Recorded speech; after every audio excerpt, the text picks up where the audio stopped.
全球財經盡在新城，新城財經台。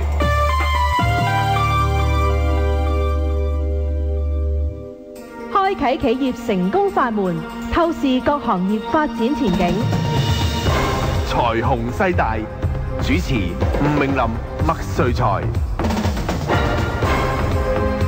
喂，媽你好，你好。嗱，今日我哋介紹一間公司咧，就叫做 Optic LED 啊，奧的亮啊，呢個咧就 LED 啊，咁就係即係而家講發光嚟講呢個最新嘅科技。係嗱，咁我就大抵知道咧，就佢係慳電啊之類咁，但係唔得，我一定要問呢個陳昌德，就係呢間公司嘅董事總經理阿 Peter。喂，阿 Peter，多謝你，多謝你。主持人好。嗱，實整緊 LED 咧，嗱，大家都知道呢個係未來即係發光嘅新嘅趨勢啦。係。咁實整佢有乜嘢優點咧？簡單嚟講，其實簡單嚟講咧，即係我相信睇慳電嘅概念就最直接啦。咁因為佢嘅特性咧，就係比起一般傳統嘅照明會慳到啲電。咁當然啦，唔同喺個 LED 嘅而家照明嘅產品裏邊咧，唔同嘅類別佢慳嘅情況都會有參差嘅。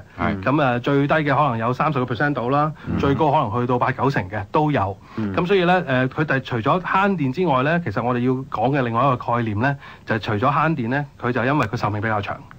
咁佢亦都係啦，比起唔同嘅產品咧，佢嘅壽命嘅長嘅倍數咧，亦都可能亦都有多多少少嘅參差啦。咁因為譬如話射燈一個我哋所謂嘅射燈膽仔咁可能佢嘅壽命都可以長到5至7倍咁犀利嘅。咁壽命嗰度又慳咗咯喎。咁因為 LED 本身咧，佢嘅溫度相對比較低。咁如果你話應用起嚟嘅時候咧，其實對你整唔使咁多，即係點講啊？慳埋冷氣，慳埋冷氣㗎，冷氣又慳埋咯喎。咁跟住咧，好啦，因為壽命長啦，咁變咗咧壽命長之餘咧，咁你嘅換嘅次數少咗，咁可能人工都慳埋添。咁所以呢幾樣咁嘅加埋落嚟咧，條數都幾襟計㗎。但係佢點可以做到咁嘅地步咧？佢即係佢發光嘅原理係乜嘢咧？其實LED 本身係一個半導體啦，我哋叫做發光二極管啦。咁其實咧一路以來咧有最初嘅都係紅燈啊、藍燈啊、綠燈咁樣開始嘅。白光咧真正做到嗰個可以應用喺普及照明咧，都係過去呢1-2年裏邊。咁喺設計上啊，或者喺個科技上咧，咁其實即係我哋見到達標啦，先可以用得到嘅。咁但係 LED 本身呢個本身嘅 technology 咧，本身嘅科技咧，其實已經喺度好幾十年㗎啦。咁包括應用咧，之前你會見到佢應用喺啲其他嘅地方啦，包括計數機啊咁計數機啦，或者手機啦，手機有啲背光都會係啦。又或者佢用喺戶外嘅一啲彩屏啦。而家可以攞嚟做照明啦。而家可以攞嚟做照明啦。咁所以變咗呢個嘅應用就大行其道啦，可以咁講開始。咁但係譬如 LED 咧，我哋大家會了解啦，我哋大家知道一般市民咧知道係佢好慳電。咁但係其實嗰個慳電嗰個嘅比率咧，其實係慳幾多咧？嗱，我哋唔好計個成本啦，即係譬如話我普通光管或者係一個鎢絲燈膽同埋一個 LED 嗰個嘅分別係在於點樣咧？嗱，舉個例啦，我頭先提過一個，譬如呢個咁嘅產品啦，一個射膽仔。呢個射膽仔咧，我哋行內人叫做 MR16。一個射膽仔，或者我哋屋企好多時會用得着叫做 halogen 嘅燈膽。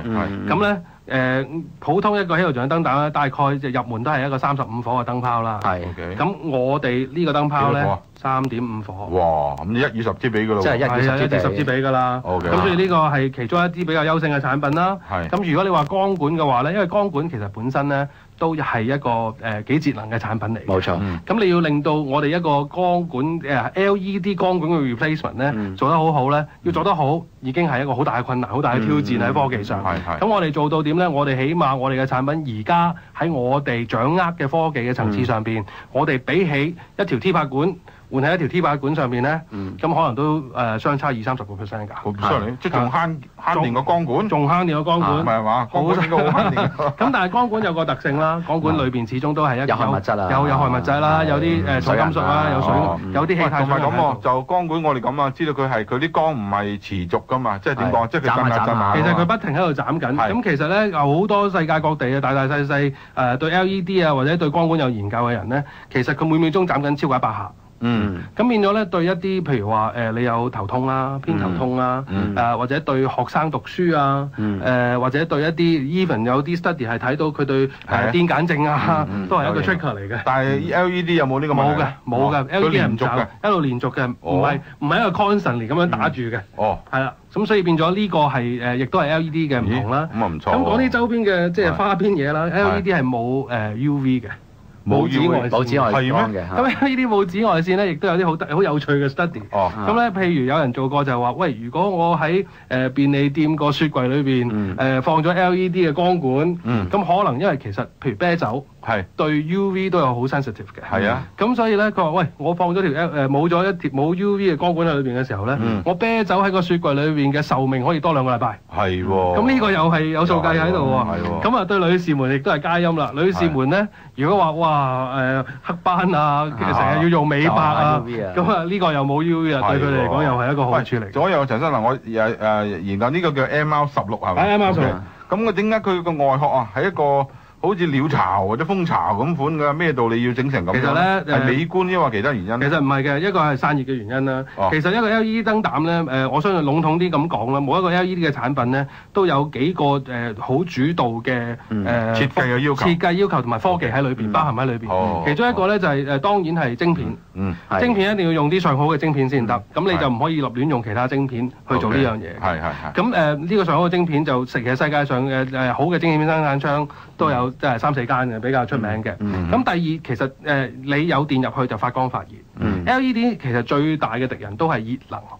係啦，咁你唔識去 manage 佢個熱咧，咁啊令到呢個產品即係減低佢嘅壽命。減低佢嘅壽命。咁所以咧 heat sinking 我哋叫做即係散熱嘅步驟，我哋要做得比較detail 一啲，都有個學問喺度。咁另外咧就係 LED 嘅光源咧係directional 嘅，我哋叫直線射出去。咁譬如咧，唔係一個周圍散嘅。咁所以變咗咧，你要去 manage 佢。譬如你做到一個比較燈嘅角度啊，因為而家其實燈泡裏邊都有唔同嘅角度嘅要求啦。咁又或者你見到你靠乜嘢咧？靠喐眼燈呢個靠咩咧？其實就係有個optics 喺上邊嘅。呢個 optics 咧都係一個學問嚟嘅。咁呢個 optics，譬如你話呢個射燈，顧名思義射燈，咁可能比較 sport 一啲啦，就射喺個地方度。咁譬如呢啲蠟燭膽仔，呢啲蠟燭膽仔咧，你要做到好似鎢絲燈膽蠟燭咁嘅效果，咁你就要做到一個360度。咁呢個360度嘅 optics 咧就好難做嘅，又係好難做嘅。咁所以即係我哋盡量，其實最難做係做到點樣咧？無論喺顏色、應用、接受嘅程度，同埋你去替換嘅時候，即係從傳統我要去換一個傳統燈落嚟，到我加入去一個新嘅產品上嘅時候，都盡量令到佢容易去做。嗱，咁啊，就一個好重要嘅問題啦。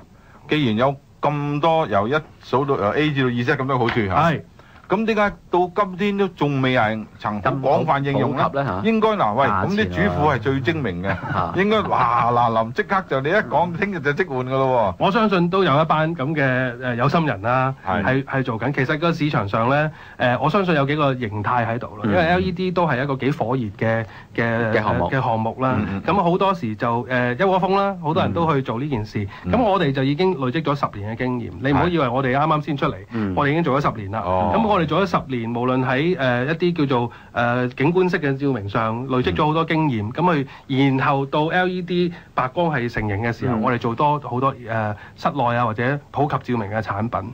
咁所以呢個係一個特性嚟嘅，一窩蜂令到即係市民係有個難度去選擇。